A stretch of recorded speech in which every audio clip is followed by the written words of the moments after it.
Welcome to God's End Time Plan from Scripture, hosted by Ron Catlett. Join Ron as he delves into the Bible to uncover the truth about God's plan for the end times. From prophecy to practical application, Ron will explore it all. And now, here's your host, Ron Catlett. Well, today I'll be reading from my notes and from the Bible again. I seem to keep on track that way. So today is primarily for the Jews, and it's for the reasons why God's chosen people should aliyah. Today doesn't seem like Israel is the safest place on earth for the Jew, but after Israel defeats Hamas and pushes Hezbollah away from the northern border, it will be. In my last podcast, we learned the third temple will be completed and burnt offerings will begin 1,150 days into the final 7 years of the church age. Israel will be given a choice to agree to a two-state solution for authority to build the third temple on the Temple Mount. The Antichrist, with many, will guarantee the security of the Jewish minority left in the new state of Palestine. The small religious political parties control the balance of power in Israel and will support the liberals or the conservatives, whichever will agree with the covenant that allows the construction of the third temple. At the midpoint of the final 7 years, the Antichrist will break the covenant, and the Jews will turn against him when he defiles their temple. This is the beginning of the 3.5 years of great tribulation. Now let's read Revelation chapter 12, verse 15 through 17. The serpent poured water like a river out of his mouth after the woman, to sweep her away with a flood. But the earth came to the help of the woman, and the earth opened its mouth and swallowed the river that the dragon had poured from his mouth. Then the dragon became furious with the woman, and went off to make war on the rest of her offspring, on those who keep the commandments of God and hold to the testimony of Jesus, and they stood on the sand of the seas. My comment on this is the earth swallowing up the flood of the Palestinians will be God's supernatural act, or an IDF soldiers putting them in their graves. The Antichrist was furious with a woman, which is Israel, and went off to make war with the rest of the offspring. That's the Jews outside of Israel. On those who keep the commandment of God and hold the testimony of Jesus, this is us Christians. Now let's read Matthew chapter 24, verse 15 through 21. So when you see the abomination of desolation spoken of by the prophet Daniel standing in the holy place, let the reader understand. Then let those who are in Judea flee to the mountains. Let the one who is on the housetop not go down to take what is in his house, and let the one who is in the field not turn back to take his cloak. And alas, for women who are pregnant, and for those who are nursing infants in those days. Pray that your flight may not be in winter or on a Sabbath, for then there will be great tribulation, such as not been before the beginning of the world until now, and never will be. My comment on this scriptures: since the roads between the settlements will be closed, those fleeing into the mountains will have to run. Pregnant and nursing mothers will be slowed on their attempt to flee into the mountains. The length that Jew can travel on a Sabbath is 2,000 cubits, or about 1 kilometer. If they have to flee in the winter, they may have to cross the Jordan River, which means they could die of hypothermia since they won't have any extra clothing. I believe the middle of the final 7 years will be sometime around September. Now let's read Daniel 11, verse 41. He shall come into the glorious land, and tens of thousands shall fall. But these shall be delivered out of his hand, Edom and Moab and the main parts of the Ammonites. My comment on this is This means tens of thousands of Jews will be killed in the new state of Palestine. But those that are able to flee to Israel or southern Jordan will be protected by God until the 3.5 years during the 3.5 years of Great Tribulation.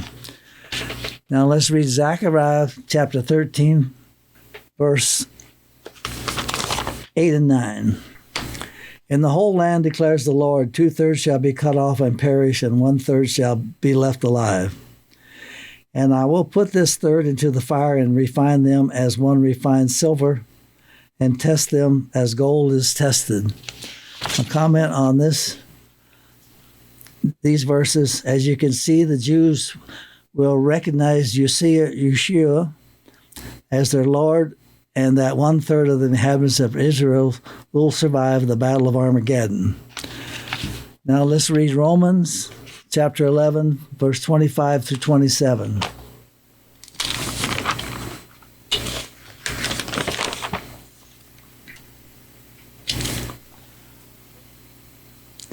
Lest you be wise in your own sight, I do not want you to be unaware of this mystery. Brothers, a partial hardening has come upon Israel until the fullness of the Gentiles has come in.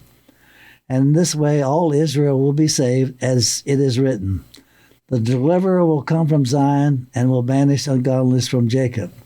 And this will be my covenant with them when I take away their sins. My comment on this verses, in Zechariah chapter 13, verse 9, the Jews accept Yeshua, Jesus, as their Lord. And here in Romans, he forgives them of their sins. This 1/3 of the Jews saved from Israel and southern Jordan will be those non-believing Jews still alive when Yeshua, Jesus, returns and defeats the world armies of the Antichrist at the Battle of Armageddon, and will be part of the inhabitants of the world during the millennium. When I began my journey of understanding end-time prophecy, I had only 3 parts, with many more understandings to come later. And here's the first 3 parts. The first was how to defeat false doctrine with Scripture. The second was the understanding of Daniel's end-time prophecy. And the third, he had a message for the Jews.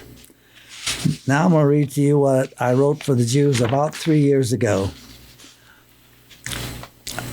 Aliyah is an escape hatch the Jews will have to protect them from the Antichrist, and options the Jews did not have from Hitler's. Since I am a Christian Gentile, I do not have this protection or option. Therefore, my only escape will be death or living to the rapture. The Sixth Trumpet War, or World War III, is coming soon. This war will kill 1/3 of mankind, and that's in Revelation chapter 9, verse 13 to 21. The Jews have a choice to immigrate to Israel or possibly be one of the casualties of the Sixth Trumpet War. Jews that immigrate to Israel will have yet another choice. The choice is to accept Yeshua, Jesus, as your Messiah and be baptized in the name of Yeshua, Jesus, and either through death or living to the rapture, they will make it into heaven. Yeshua, Jesus will make the last choice, which Jews will survive the Battle of Armageddon. The 1/3 surviving the battle will be the whole house of Israel to be saved. Today, the safest place on earth is Israel until the Battle of Armageddon. The rapture is 2,520 days from the start of Daniel's 70th week. The triggers for the start of this final 7 years are this treaty for a 2-state solution between Israel and the Palestinians, plus an agreement to start the third temple. Yeshua, Jesus, will decide what the start date will be. No man shall know the day nor the hour of Yeshua, Jesus' return, but you might know the approximate day of the rapture. If we knew the exact date that Yeshua, Jesus would use for the treaty between Israel and the Palestinians, then we would know the exact dates of the rapture, the second coming, and the start of the millennium. Here's some more good reasons for the Jews to make Aliyah. In Ezekiel chapter 36, verse 5, I will make the fruit and the increase of the fields abundant, that you may never again suffer the disgrace of the famine among the nations. Isaiah chapter 60, verse 5, then you shall see and be radiant. The abundance of the sea shall be turned to you. The wealth of the nations shall come to you. My comment on this scripture is, along with technology, farming, water resources, and medical advancement in Israel, we also have gas and oil found under the Mediterranean Sea. Israel will become the richest nation on earth with God's help. The next verse is Zechariah chapter 8, verse 11. I will not deal with the remnant of this people as I did in the past, declares the Lord Almighty. And we covered Zechariah chapter 13, verse 8 before. In the whole land, declares the Lord, 2/3 shall be cut off and perish, and 1/3 shall be left alive. My comment on this is if you still don't believe that Yeshua Jesus is your Messiah, then you only have a 1 in 3 chance to stay out of hell if you live in Israel during the end times. Then Isaiah chapter 26, verse 20 and 21. Come, my people, enter your chambers and shut your doors behind you. Hide yourself for a little while until the fury has passed by. For behold, the Lord is coming out from his place to punish the inhabitants of the earth for their iniquity. And the earth will disclose the bloodshed on it and will no more cover its slain. My comment on these verses mean that Israel is to close its doors, in other words, their borders, though its inhabitants do not leave during the 3.5 years of great tribulation and be persecuted by the Antichrist. These verses assure the inhabitants of Israel that they will not have to take the mark of the beast. In my next podcast, I will start to integrate Revelation into God's end of the age timeline from the book of Daniel. Thanks for tuning in. May God bless us all today. Have a nice day. Thank you.